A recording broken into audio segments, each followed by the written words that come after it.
પ્રકૃતિ, સંસ્કૃતિ અને આધ્યાત્મિકતાનો ત્રિવેણી સંગમ એટલે ગિરનારની પવિત્ર ભૂમિ. દર વર્ષે યોજાતી લીલી પરિક્રમા વિશે તો આપણે સૌ કોઈ જાણીએ છીએ, પરંતુ ગિરનારના ખોળે એક એવી પણ પરિક્રમા યોજાય છે જે માત્ર શ્રદ્ધા માટે જ નહીં, પરંતુ પ્રકૃતિ અને ગૌવંશના જતનનો અનોખો સંદેશ આપે છે. આપણે વાત કરી રહ્યા છીએ છેલ્લા 72 વર્ષથી અવિરત ચાલી આવતી પરંપરાગત દૂધ પરિક્રમાની, કે જે જેઠ વદ 11ના પવિત્ર દિવસે યોજાય છે. અને આ પરિક્રમામાં ભક્તિના રસ સાથે પ્રકૃતિના રક્ષણનો ઉમદા ભાવ બળેલો છે, જે સાબિત કરે છે કે સનાતન સંસ્કૃતિમાં પ્રકૃતિ પૂજાનું કેટલું મહાત્મ્ય છે. ચાલો નિહાળીએ વિગતે. નમસ્કાર દર્શક મિત્રો, બેસ 90 ન્યૂઝમાં આપની સાથે હું છું નેહા પટેલ. આ પવિત્ર પરંપરાની શરૂઆત ભવનાથના પરમ પૂજ્ય સંત કરમણ ભગત દ્વારા કરવામાં આવી હતી અને ત્યારથી લઈને આજ દિન સુધી દર વર્ષે જેઠ વદ 11ના દિવસે અનોખી યાત્રા યોજાય છે. તો પરિક્રમાની શરૂઆત સાથે જ ખૂબ જ ભક્તિભાવપૂર્વક કરવામાં આવે છે અને સૌપ્રથમ ભવનાથ તળેટીમાં આવેલા ઐતિહાસિક ભવનાથ મહાદેવ મંદિર સહિત આસપાસના તમામ મંદિરોમાં પવિત્ર દૂધથી અભિષેક કરવામાં આવે છે અને ત્યારબાદ સંતો, મહંતો અને શ્રદ્ધાળુઓ દ્વારા હાથમાં દૂધની ધારા વહાવતા પરિક્રમા રૂટ પર આગળ વધવામાં આવે છે. આ કારણે જ તેને દૂધ પરિક્રમા કહેવાય છે. આ પરિક્રમા ગિરનારના ગાઢ જંગલો અને અભયારણ્ય વિસ્તારમાંથી પસાર થઈને પ્રકૃતિના રમણીય સ્થાન એવા બોરદેવી સુધી પહોંચે છે અને વન વિભાગ દ્વારા આ રૂટ પર શ્રદ્ધાળુઓની સુરક્ષા અને સુવિધા માટે તમામ પ્રકારની વ્યવસ્થાઓ પૂરી પાડવામાં આવે છે, જેથી વન્યજીવોને ખલેલ પહોંચાડ્યા વિના જ આ ધાર્મિક ઉત્સવ સંપન્ન થઈ શકે. તો આ કોઈ સામાન્ય ધાર્મિક યાત્રા નથી, પણ લોક કલ્યાણ અને જીવદયાનો એક મહાયજ્ઞ છે. અને આ પરિક્રમા પાછળ સંતો અને ભક્તોના હૃદયમાં કેટલા ઉમદા ભાવો છુપાયેલા છે.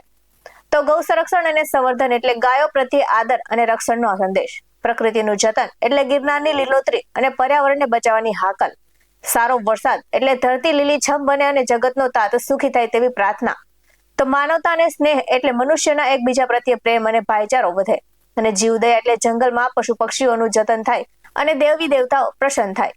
તો આ ભક્તિમય મહોત્સવમાં માત્ર સ્થાનિક લોકો જ નહીં, પરંતુ ગિરનારના સિદ્ધ સાધુ સંતો તેમજ વિવિધ હિન્દુ સંગઠનોના હોદ્દેદારો અને રાજકીય આગેવાનો પણ તમામ ભેદભાવ ભૂલીને એક સાથે જોડાય છે અને ભક્તિના નારા અને હર હર મહાદેવના નાદ સાથે ગિરનારની કંદરાઓમાં ગુંજી ઉઠે છે.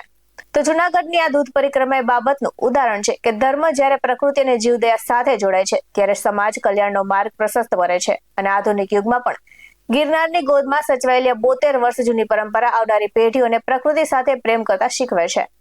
આ સાથે જ નજર કરી આવેલી પ્રતિક્રિયા પર. બોલો ગિરનારી મહારાજ કી જય.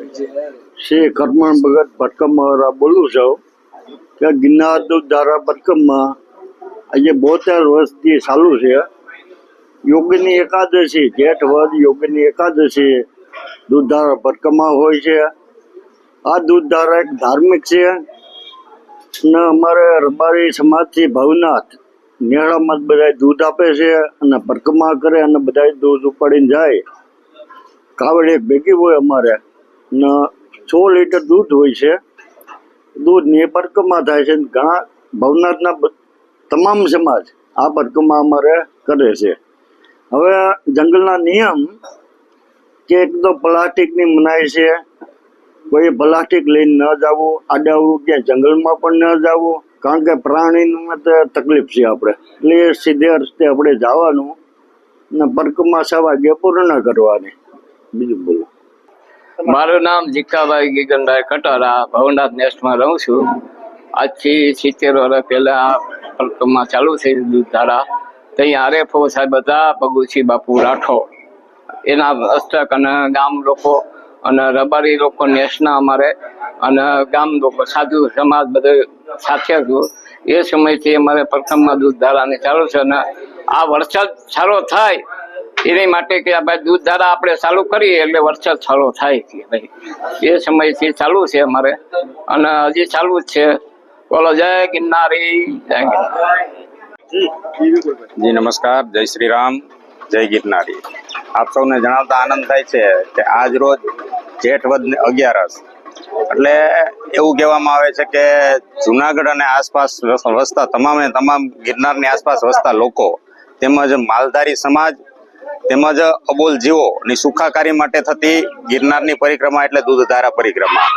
આ દૂધધારા પરિક્રમા ખરેખર એને 75 વર્ષ થવા જઈ રહ્યા છે કે ભાઈ 75 વર્ષથી સતત અવિરત આ પરિક્રમા ક્યારેય કોઈ પણ વિઘ્ન વગર પૂર્ણ કરવામાં આવેલ છે.